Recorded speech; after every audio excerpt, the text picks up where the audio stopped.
everyone, I have decided to start doing a geo word of the day. Usually it's going to be geology, but it might be geomorph, maybe some more science in general. Just so you can understand basic concepts, I'm going to try to keep these under 5 minutes. So let's get to the first one. Today's word is protolith. Random, not in any particular order.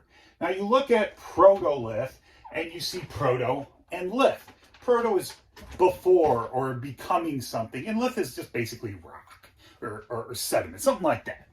Now, that means before rock. And that is the case sometimes, but not always, because just because a word is a compound of two other words doesn't mean that's its definition. It's not how this works. All right?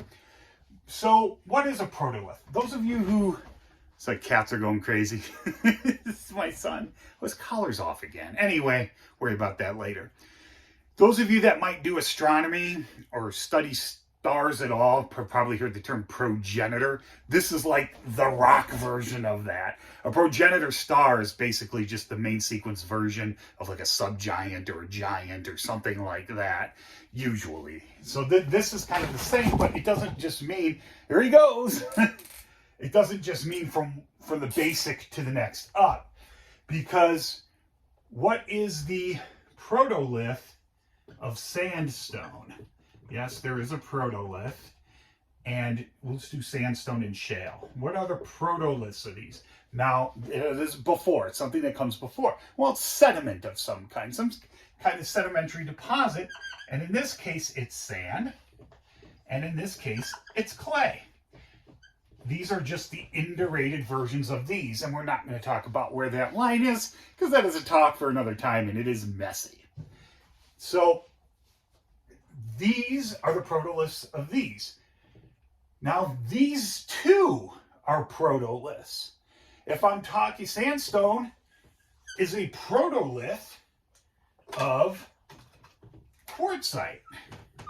Okay? Shale is the protolith, one of the protoliths anyway, of slate. Now, shale has can become several things through the metamorphic process. But, so these have protoliths as well. So my protolith of my quartzite, that has sedimentary origin. Protolith of my quartzite is my sandstone, and the protolith of my sandstone is sand. Easy, right? Yeah. Or is it? Works well for metamorphic rocks of sedimentary origin.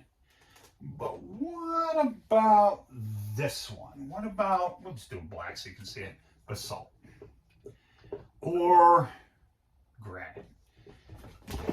And here we go. Crazy once again. Now, those of you who know a little bit about geology stuff know that both basalts and granites are considered igneous, and they are derived from either magma or lava. Now, this word has two meanings. It's applied to two different things, and but in this case, it's referring to some sort of, melted rock that has reached the surface. And this is just melted rock that hasn't reached the surface. I hate those terms. Plus, they are leading. I prefer the term melt. I think that's good enough. So, basalt and granites come from melts. But are melts the protolith of these? Technically, no. Basalt and granite, assuming they cooled completely from an igneous liquid body, a melt, do not have protoliths, because melts are not made of minerals. In order to be a sediment or a deposit of any kind, not only do you have to be solid, but you have to be made of minerals.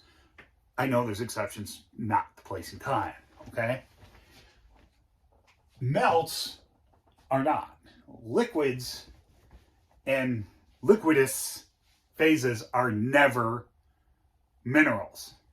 To be a mineral, you have to be a solid. So they're just chemical concoctions.